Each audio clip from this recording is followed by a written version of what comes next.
Hey guys, what's going on? I just started working on my next video when I saw that a gameplay trailer was released along with a release date and some pre-order options. So today I want to go over how I think the game looks along with some of the upgrades that were mentioned in the video.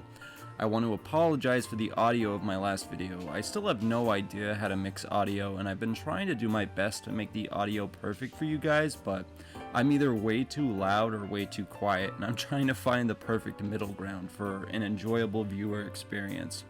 I'm going to look into buying better headphones and learning how to mix, and even buy a new mic if I have to, because I'm trying to figure out how to do this on my own. So I don't know, if you guys have any equipment suggestions, just let me know down in the comment section. Also, let me know what your thoughts are on Dead Rising and the new Dead Rising remake, because I want to hear your thoughts. Besides that, let's get into the video. So the first thing I want to quickly talk about is the trailer. This initially dropped on June 28th, and we got to see some of the new designs of the mall and some of the characters. The new model of Frank West got a ton of hate because of how goddamn ugly he looks. This dude looks like he's one bad day away from looking like Sloth from the Goonies, but besides that, I do want to compliment the game on the psychopath design, because the psychopaths look so creepy, especially Adam the Clown, because this dude was already creepy as hell, but this game just does such a good job bringing it to life with the facial features. You also get to see Nick, the grocery store clerk owner, who I thought looked great. He just looks absolutely fantastic in this new remake. Nick is one of the main bosses that you fight in the story after he kidnaps Isabella when you need to go get medicine for Brad, so it's great that they didn't change too much from his character.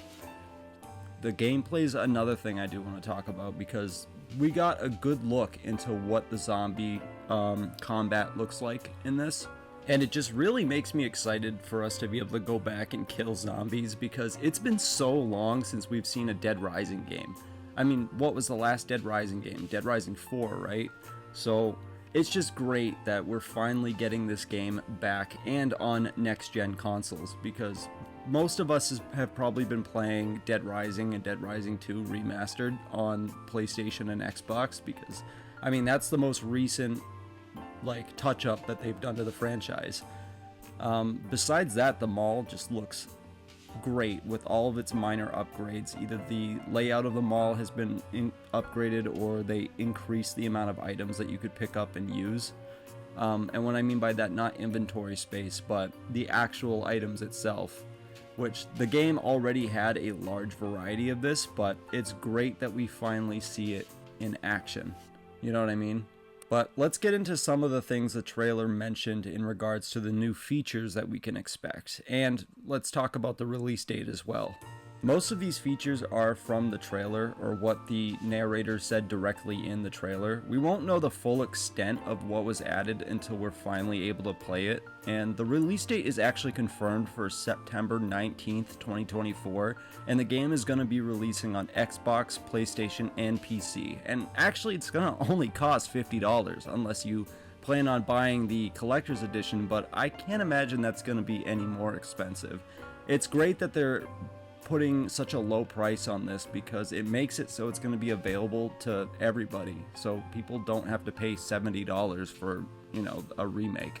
Another thing I'm excited for is that we're actually going to be able to play this in 2024. I was expecting a 2025 release date, but it's great that we'll be able to play it. The only thing that worries me is that with this release date coming so soon, it's kind of worrying to me, because when games announce and then release so quickly, there's usually a lot of bugs and glitches and crashes that happen afterwards, and if this hasn't been ironed out, that's going to be a huge problem for everybody.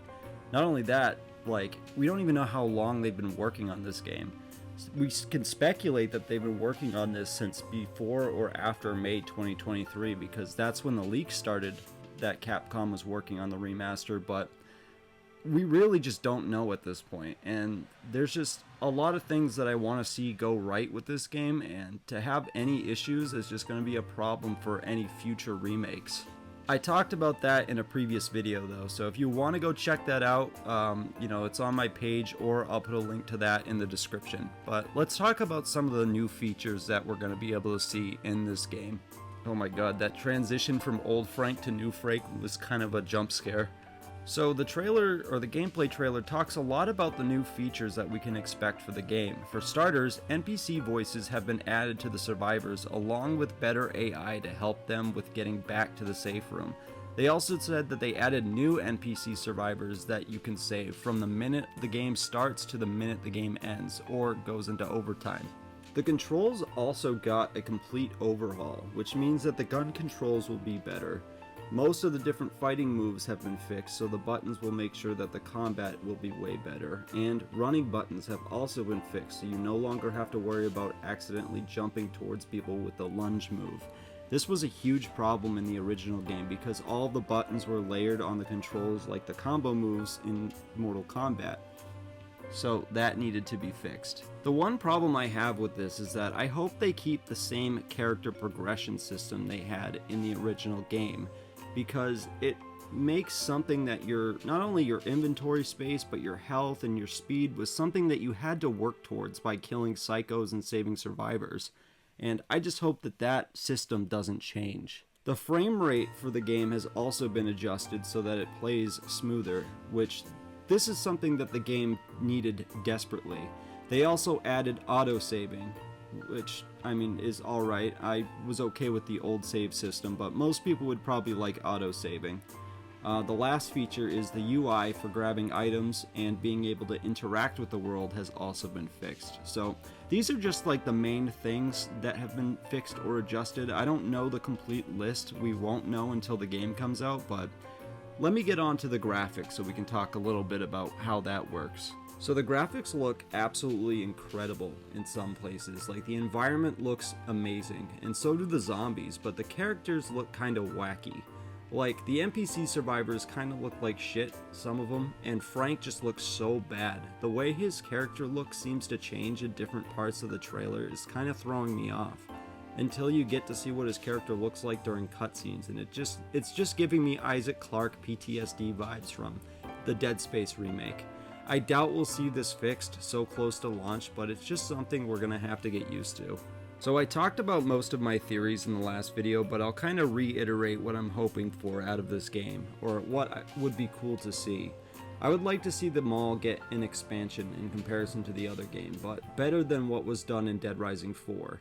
It would also be nice for them to utilize some of the new technology to add more to the areas in the mall. Maybe some new stores, more for exploration, new weapons for better ways to kill zombies, new psychopaths for more crazy bosses to fight. We already know that more survivors are being added, but I've got a feeling that they're talking about the survivors in the beginning of the game, but we'll have to wait to play and see what they added, like I said before.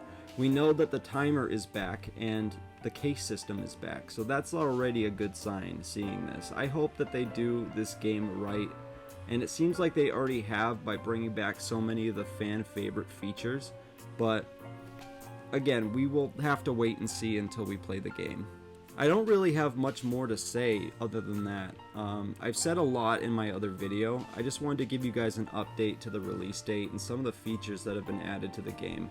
This game has a lot of potential to be amazing, and hopefully it restarts the franchise. They have to do this right and give the fans what they want. It's sad that the main voice actor for the original Dead Rising didn't reprise his role for this game. A lot of people are disappointed by that, but I'll trade that up for a new Dead Rising game with better graphics. But yeah, I just wanted to fill you guys in on some of this stuff. If you enjoyed watching this, please watch another video, because that's how the algorithm works, and if you enjoyed this, maybe somebody else will like this content too.